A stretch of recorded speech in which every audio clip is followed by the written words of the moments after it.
What is up guys, got a Polo here, finally doing the Kindred guide that's been requested that I do for a while. This is literally the 8th time I made the guide. I keep deleting it because I don't like the way it sounds and I'm not the greatest teacher. So this video is pretty much just going to be compiled information of what I've learned over 2 years of playing Kindred. It's going to probably be a long video, but it's literally going to explain every detail about Kindred, of how to actually play them, that I know of at least.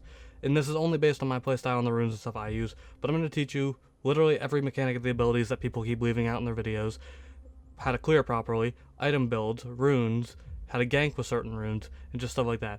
A lot of people will leave out a lot of stuff and keep reading it like off the wiki, just only what it says there, but I don't like videos like that, so this is going to include everything as if you were a beginner, or if you're a returning player who hasn't played since the mini rework or whatever. I suggest watching this. Also, thank you Spxed for the thumbnail. I know that I was supposed to make this like a month ago, but the video file corrupted then, and I kind of procrastinated a lot, but I'm finally going to make this. Thank you, I really appreciate the thumbnail. Now, let's get into the actual guide. We're going to talk about the abilities first, so let's jump into that. Alright, before we get into the actual abilities, one thing I'm going to address first is the order to max your skills and examples of builds. I'll go into more explanations onto why I build certain items later on when I talk about the runes and show you them, but I'm going to have certain build orders on screen and a certain ability max orders on screen right now and what they're max for. I suggest E max second for crit and W max second for on hit.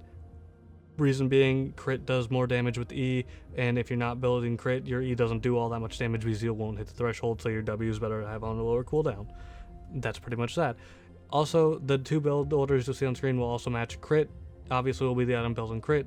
The order for non-build and crit will also be on screen now. Alright, to begin with, we're going to talk about your passive, Mark of the Kindred. This ability is relatively simple to understand, but you have to understand it to get proper use out of it, and it has two separate parts. The different parts are just two means to acquire marks that do the same thing. What the marks do is they interact with each of your basic abilities in a separate way, while also at certain thresholds granting you basic attack range. The first way to acquire marks is starting at 2 minutes and 20 seconds of the game, Wolf will mark a camp, as seen here. When you kill the camp, you will then be granted a mark, as seen above your abilities. You have to kill the large monster in the camp to actually get the mark. You cannot get an assist on it unless it's an epic monster. The thresholds for marks are at 0 marks it can only be a scuttle crab. At 1 to 3 marks it can be a scuttle crab, the enemy big raptor, or the enemy gromp. At 4 to 7 marks it can be the enemy big grug, the enemy big wolf, enemy red buff, or enemy blue buff, and at 8+ marks it will only be an epic monster. And then the second way to acquire marks is, as you see above your items, you have a bar. When you click an enemy portrait on the bar, it will give them an 8-second video and audio cue that they are being marked. After 8 seconds, you will see the mark appear above their head, and then when you kill them or get an assist on them, you will gain a mark.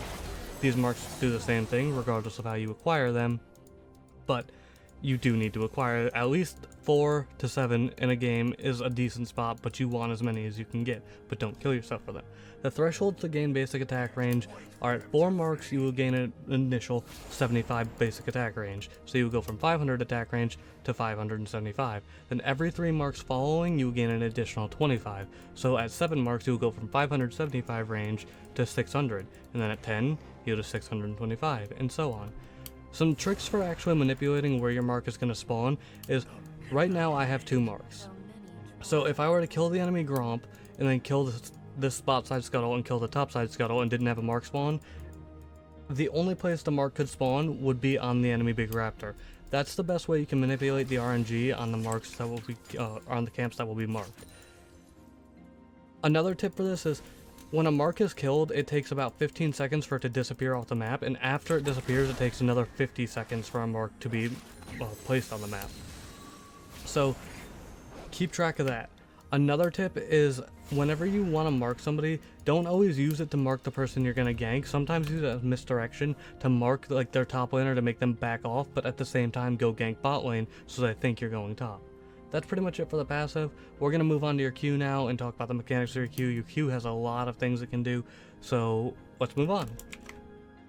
Alright, moving on, we're going to talk about your Q, Dance of Arrows. This ability has a lot that it can do, and the first thing we'll talk about is the fact that it's your terrain scaling ability. The most appropriate use for this in the jungle is mainly that you can use it to jump over walls and just get around the map faster.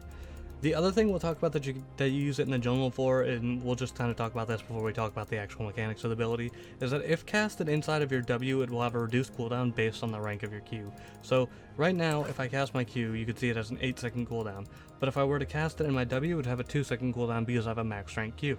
If it has a level 1 Q, it's a 4-second cooldown, a level 2 Q is a 3.5, and take away 0.5 seconds each rank of the Q. So, as you can see, cast my W, and in this zone, if I cast it, I have a 2-second cooldown on my Q. You can use this as mainly a way to cast your Q and get mobility if you need to catch somebody or get away from somebody fast. The way the actual ability works is upon activation, whenever you have your cursor somewhere, Lamb will dash in that direction and fire up to 3 arrows at the 3 closest targets, while also granting a bonus attack speed based on the number of marks you have for 4 seconds. So, for instance, as you can see, there's these 3 dummies right here. Because these are the 3 closest dummies, 1 arrow will go to the 3 closest and ignore the back one, as you can see. However, if I were to auto attack this back dummy and then cast Q now, 1 arrow will ignore one of the closer dummies and go towards the back dummy because an arrow will prioritize your previously auto attack target. So, as seen here, 1 went to the right, 1 went to the middle, and 1 went to the back one, but it didn't go towards the left one because even though it's closer to me because I auto attacked the back one. So the ability will prioritize whoever you previously attacked. Another thing this ability is used for is, or I guess not used for, but the proper way to use this ability is don't walk into a fight in Q if you don't need to. It doesn't do as much damage as your basic attacks for the most part at any point in the game, and it's also not as really reliable because sometimes they might be a little bit out of range, but also it's an auto attack reset. So if you walk into a fight and you auto attack Q auto attack, you'll get 2 autos off instead of getting 1 auto off, plus you'll get the Q damage off because as soon as the Q stops you'll auto attack again.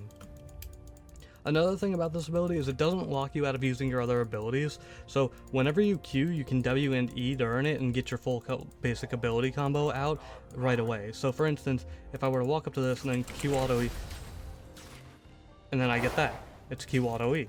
I get that off, and then I get my I get the attack speed from my Q, and I get the E stacked a lot faster because I have a bit more attack speed when I'm attacking. The way your marks connect with this is each mark is worth an additional 5% bonus attack speed, and it starts at a base 10 and doesn't scale with the rank of your Q, it only scales in the mark. So because I have 3 marks, I have 25% bonus attack speed. One final thing about this ability that I will mention, it's not the most useful thing ever, but it's the auto attack, or not the auto attack, the animation cancel that you can do with it. To do the animation cancel, find a thick wall like this, position yourself right next to it, and then Q, and then if you keep Qing backwards towards that wall, you'll skip the animation and just fire the arrows and keep actually autoing. It's kind of oddly, it's odd to use in a fight and it's not all that viable, but it is something the ability can do. Now we're going to move on to talking about your W, which I will show you in the jungle because it has the most applicable use in the jungle, so see you guys there. Moving on, we're going to talk about your W, Wolf Frenzy. Now, this ability is the one that changes the most, really. I guess your E did it as well, since the mini rework, so if you're a returning player and you don't know how this ability works now, it's not as smooth as it used to be. Wolf will now travel towards your cursor at a range of 500 units to place himself and the circle at the center of where your cursor is, rather than where you're standing. So be careful when you're casting this, because you'll be a lot closer to the edge and don't accidentally walk out of it. It kind of sucks when you do that, but if Wolf auto attacks a jungle camp, it will slow the movement speed and the attack speed by 50%, so it's your best ability used for clearing because it keeps the camp from damaging you as much as it normally would. Wolf also does magic damage now rather than physical damage, so it adds a bit of mixed damage to your kit, and he also does current percent health damage. Now, the current percent health damage scales based on marks. It starts at 1.5% and it scales with 1% per mark, so because I have 3 marks, it's at 4.5%. The actual AD scaling on it doesn't scale very well. Even though he does magic damage, it still scales with AD. This ability is not really useful in a fight per se, other than being a Q reset, because most enemies won't actually fight you in your W unless they don't know what it does, but for the most part, nobody really fights you in it without walking out of it, but it's still very useful to get your Q resets. Now, for example, if I hit this and then I cast my W, as you can see, its movement speed is slowed, plus it will have a really slow attack speed. It has a 0.25 attack speed now.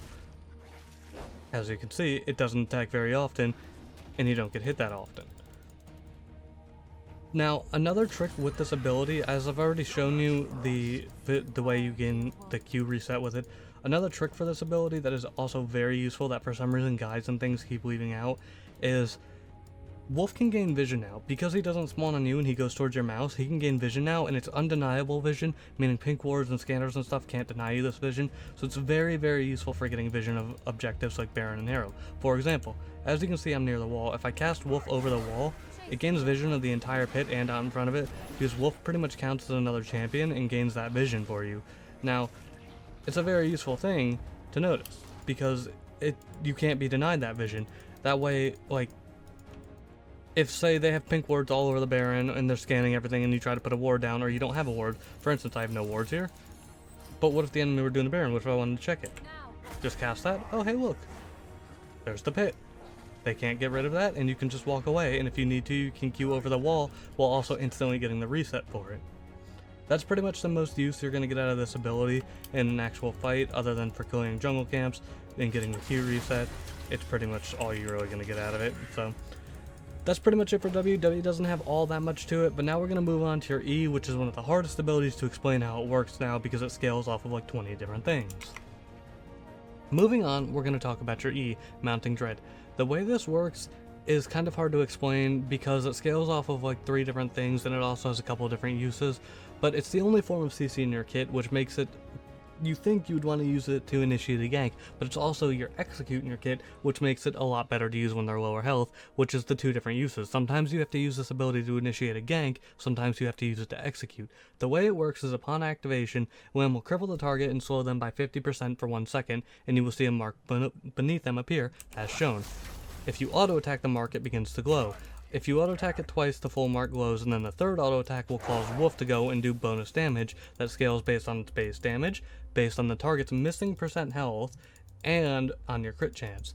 The way marks interact with this ability is each mark grants you an additional 0.5% missing health damage, and it starts at a base 8%. So because I have 3 marks, it's at 9.5% right now, while also doing the bonus damage from the crit chance and its base damage. The way the crit chance comes into play here is at base with 0% crit, if the enemy is below 15% health, you will do an additional 50% damage to them. However, this scales with half of your crit chance. You get 1% for every 2% of crit. So if you have 50% crit, which is a standard Shiv IE build, this goes up to 40% because it would grant an additional 25% on top of the base 15%. This stacks perfectly with Coup de Grace. That's why Coup de Grace is a very useful thing to take on Kindred, because it grants an additional 9% from Coup de Grace plus 50% more damage from your E if they're below 40% health and you have 50% crit. That's why this ability is so hard to explain, and I hope that makes sense. So I don't really know how else to explain it though, but for instance, again, as shown, when I press E, you see the mark beneath them. Every auto attack causes it to glow more. The third auto attack sends Wolf out at them, doing a crit that does bonus damage. The lower the thing's health gets, if I were to use my E when it gets to around 40% health or 50% health, you could see that Wolf will do more than the 600 damage crit. Now Wolf does an 1800 damage crit because of the missing health and the threshold.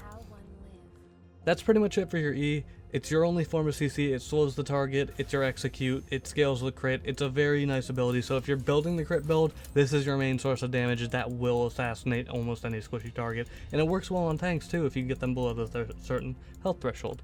But now we're going to move on to your last ability, which is very simple to explain, Lamb's Respite. The final ability we need to talk about is your ultimate ability, Lamb's Respite. This ability is very simple to understand, and how it works is also very simple. Upon activation, Lamb will bless the ground beneath her and create a circle around you. Nothing in the circle can die, with very few exceptions. That being Sion's passive and Annie's tippers whenever she's dead. But when I say nothing, I don't mean only your team. This is not a Terra ult, this is not a Turned ult, this is not a Kayle ult. This works for both the enemy team, your team, and neutral monsters. Meaning, if I get the dragon down to 1000 health where I could smite it or the enemy could smite it, and I cast ult beneath it, it cannot be killed, regardless of who attacks it or what you do. As shown now, the dragon is now at 500 health. Normally a smite would kill it. If I activate my ult, as you can see, smite is not enough to kill it. Now, the way the ultimate actually works is anything in the ultimate cannot fall below 10% of their maximum health. If you hit the 10% threshold, you can also not receive any healing inside of the ultimate. But if you have 11% or more health, anything that heals can heal you in the ultimate, meaning if you have 11% or more health, you can lifesteal, you can get healed from your healing summoner spell, you can have just Soraka heal you, Redemption can heal you, and so on. But if you have 10% health, nothing will work at all for healing you. So that's one thing you need to acknowledge. Another thing to acknowledge is at the end of the ultimate, everything within the ultimate will be healed. this is a thing. All things are healed for 300 health. So that means friendlies and enemies alike. Nothing can die, nothing can fall below 10% health, and in the end of it, they will be healed for 300 health. As you can see, Renekton can't die. And he walks out of the ult, he does die. That's the way it works. Anything in that zone cannot die. That's the end. That's literally all there is to your ultimate. Okay, I'm back and I'm going to talk about runes and items really quickly.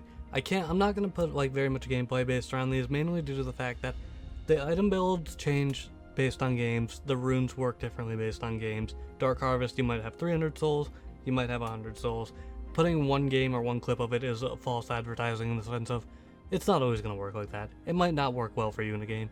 You might not be able to one-shot somebody, and I feel like putting a clip of me one-shotting somebody and being like, see, look, this is the best thing ever, is not a very good idea. So, we're just going to talk about what I use quickly and hopefully go over this relatively fast. First being, this is my Rune Page, the Rune Page I personally enjoy the most. The only times I suggest taking this Rune Page, however, are if you have a very snowbally early game team, meaning like, you have a Pantheon who will stomp lane if he gets going early, or something like that. I don't suggest taking this if you want to play around late game, but the runes are Predator, Sudden Impact, Eyeball Collector, Ravenous Hunter, Coup de Grace, and Legend Alacrity. Reasons being, Predator allows you to get really strong ganks off and ignore wards because you have Ghost-like movement speed while also keeping Flash and Smite. And it also has a little bit of burst, but it's not all that much burst. I take Sudden Impact for the lethality because you have really short cooldown on your dash. I take Eyeball Collection because the AD is just nice to have. You can put Zombie Ward if you want, but I don't really care all that much for it. And then Ravenous Hunter because the little bit of extra sustain is very nice. Then I take Precision Secondary because Coup de Grace synergizes well with the crit build, and Alacrity because attack speed, yo. That's the real reason why. Secondary Rune Page, I take no credit for making this one. This was made by Forestwithin. He is a streamer. I will put his link in the description. He's a very good Kindred player. Watch his stuff. But second one is Dark Harvest, essentially the same trees except for instead of Coup de Grace you take Triumph.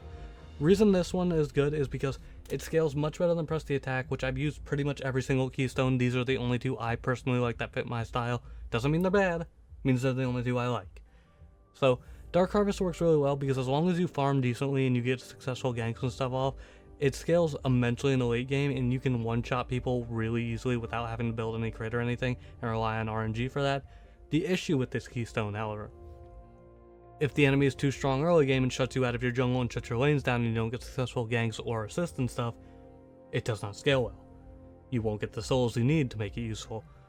But as long as you can farm decently and you get a good amount of ganks and stuff off and get the assistants to pick up your souls and get the souls from cannon minions occasionally and stuff, you will scale very, very well with this build. It is a very good late game build. You don't need to build crit with this. Now, we're going to quickly jump into items. Again, I'm only showing these in client because every game is different, so I could show you a clip of me one-shotting somebody with a crit build and being like, yeah, that's how that works, and then you could play a game and realize you're really far behind, or the enemy's tankier, and not one-shot them, and you could be like, wait, this doesn't look like what he did, because that is a lie to say, this will always work. No, games vary. It's not always going to work. But, for builds, if I was taking Predator, I would stick to these items. I'll talk about why each item. Warrior, because Warrior, your abilities scale better with AD than attack speed. I would never take the attack speed jungle item anymore. You don't have enough on hit in your kit to make it worth. I only take defensive boots because it gives more survivability, and I'd rather have more survivability because more survivability means you can get more damage out. You don't need attack speed boots because your marks and alacrity give you attack speed. So does your shiv. Pink ward. Not optional. Ward the damn mat. Stop being bronze. Ward. Not optional. Use it. Got it? Got it. If the enemy is very squishy and you don't need any armor pen or anything, I suggest picking up a rapid fire cannon. But before picking up the rapid fire cannon, I would say the common build would be Warrior, tier 2 boots, into a BF sword, into a shiv, into an infinity edge. These are the core items, and then if you don't need armor pen or sustain or QSS or a GA, pick up a rapid fire cannon. Do not get 2 zeal items in a row. Get the infinity edge and then the second zeal item if you need it. Always get the infinity edge unless you really, really need something else first. But I would only suggest picking up the rapid fire cannon if you don't need the pen from Lord Dominic's or Mortal Reminder, if you don't want sustain or need on hit or attack speed from Blade, and if you don't need a GA for an assassin or a QSS or something. Then pick up a rapid fire. This also makes your E even stronger, but it depends on the game. Don't build this every game and be like, why can't I do damage to a tank? Because you didn't build armor pen. But after you build the rapid fire cannon for your last item, any of these 4 items work. I would suggest almost always a last whisper item if they have a tank, which for the most part there tends to always be one tank, but if not, GA is always nice. QSS is always nice because if they don't have a tank, they probably have some kind of CC, and if they don't, I don't know what kind of game you're in. And if for some reason they don't, and you don't need either of those items, go ahead, take a Blade of the Rune King. The damage is nice, the sustain is nice, more attack speed is nice, its active slow is really nice. If you get to full build, sell the warrior, pick up a GA or an LDR again, but if you didn't pick up an LDR already, I don't think you need one. Reason I say sell the warrior for the GAs, yeah, you lose 20 AD, but you gain more armor for more survivability, and that way if something does go south in a fight, you get a second life, you get a second chance. Then for Elixir, I almost always choose Elixir of Wrath just because it gives a little bit more sustain and more AD, and for the most part, if you're getting that far into the game, you probably are going to get melted regardless of the tenacity from the Elixir of Iron. The extra health might help though, so you can go with Iron if you want an Elixir of Iron. Now, if you were taking Dark Harvest, you don't build as much crit. The way a Dark Harvest build would normally go is your Warrior, because again you scale better with AD, into tier 2 boots with a Ghost Blade. I would probably get the Serrated Dirk before I finish the Warrior, mainly because the extra lethality helps you burst people down early game still if they're squishy, and it helps a lot. This build works, and the Ghost Blade is really nice because instead of having movement speed from Predator, you can get movement speed from the Ghost Blade, which still helps ganks really well. I would suggest this kind of a build if you're going Dark Harvest, because you don't need the crit burst if you're taking Dark Harvest. Dark Harvest will let you burst somebody down already. If you make it that late in the game, you should be able to burst with Dark Harvest, and you're better off something else. After the Ghost Blade though, I would build a Black Cleaver for the armor shred. It does not work the same as the Last Whisper. The Black Cleaver shreds all armor, base armor, all armor. Last Whisper only works if they have bonus armor meaning armor items or runes or something like that.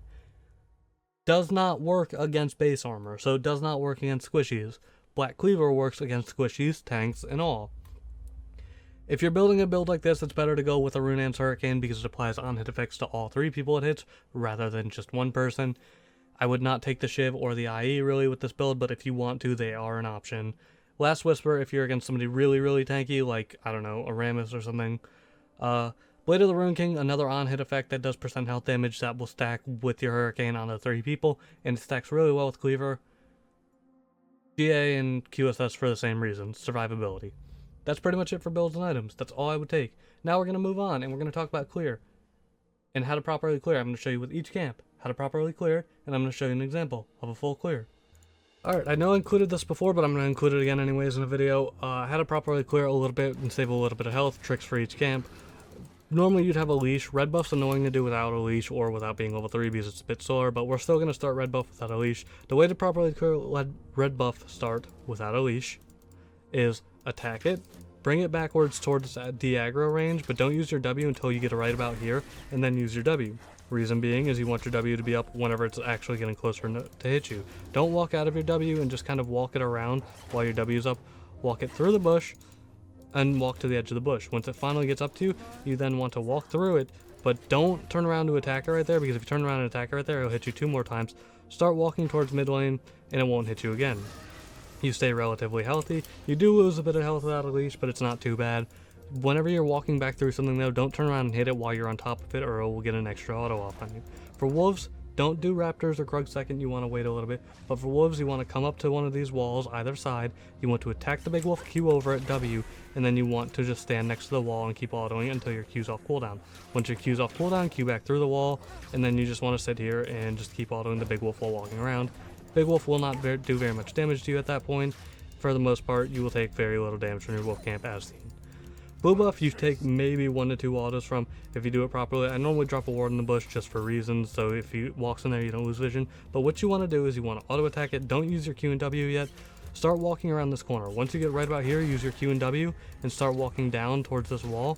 And then once it's off, your Q's off cooldown, just Q back over the wall. And then you just pretty much just walk around like that. You don't take very much damage from blue. Blue you'll heal up almost to full almost all the time. You might take, like I said, 1 to 2 autos, and you're full health.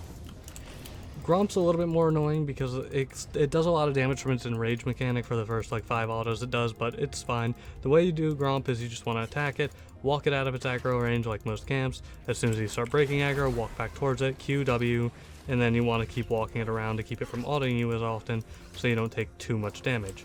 Just do that, and then you don't take a lot of damage from that. You then go to your mark if you want to. You don't really need to, but I mean obviously you'd want to in a game if your mark was near you, or you could go for a top lane gank. But because for the sake of the video, it's just how to show you how to save health, I'm just gonna go to the raptors. So I'm gonna walk down towards the raptors. Raptors are annoying, they do a lot of damage, but because I haven't used a smite yet or a potion, it's fine. What you want to do for raptors is you want to attack the small one, start walking it towards the river, use your W and Q right away. And because of that, just keep switching targets between the small raptors, and your Q will eventually start to kill the raptors while not taking too much damage. Leave the big raptor for last. The big raptor is really annoying, and it's just honestly the most annoying thing in the camp. You will just smite the raptors, and congratulations, you saved a bit of health. You'll still be healthy, you'll still be fine. You can do it a bit cleaner if you kill the small raptors faster, or you don't have them reset, but those reset a little bit. But for the Krugs you don't take like much damage at all. What you want to do for Krugs is again walk towards its de-aggro range down towards the tri-bush, and just keep doing that. Once they start to reset and they get to red, you want to go back through them, and then just walk the opposite direction. Smite the big Krug if you need more health, if you want to, blah blah blah. You get your health back, you get level 4. If you haven't killed a Scuttle, if you killed a Scuttle, you will get level 4 off the Raptors. So I suggest at least always killing a Scuttle if you can, or going top lane to gank. But this is literally all you do for whenever you're killing Krugs. You just walk through them, and then you just kite them around. Krugs are annoying because they take so long to kill, and they're honestly just in a really awkward spot, but that's pretty much it. You stay relatively healthy, around close to full health, and you still have 2 potions left. I mean, if you kill a Scuttle Crab, you'll probably be full health whenever you finish, because level 4 with Krugs makes it a lot easier as well. You can also use your E on them. I didn't use my E to clear at all here. These are all tricks to do with just your Q and your W, but kill a Scuttle Crab if you want, and you'll get full health essentially. That's all there really is to clearing on Kindred. I'm going to include a couple things towards the end now, just a little bit of a review and stuff, but I hope this helps people. Okay, one final thing we're going to address and talk about before we end this video is how Kindred works and scales into the game and where their strongest and weakest points are, plus we're going to give you a practice tool example of how to game with Predator, and then I will show you a live game example of the clear and a live game example of ganking with Predator. Now, I know I didn't include much actual gameplay from this because a lot of gameplay has a lot of variation. It's all based on game and changes depending on the game, your build, what runes you take, everything. If you want to see gameplay, an actual gameplay of this, I have literally like 200 Kindred videos, Forestwithin streams, Sir Celery streams, Dodge Lamb streams. I will link them in the description. You can check my channel. This was mainly meant to show people if you are new to Kindred or bad at Kindred or don't know something about Kindred. This is to talk to you, show you what there is. Now, for example, for Predator, if you're trying to use my masteries, do know, Predator has a 15-second timer, meaning you don't have to channel it as soon as you get to Tri-Bush. Don't start channeling Predator when you're right there. If you're going to go gank bot lane because you see Aurelia's overextended, you want to channel Predator here. You then have 15 seconds to make your way down there and get Predator off.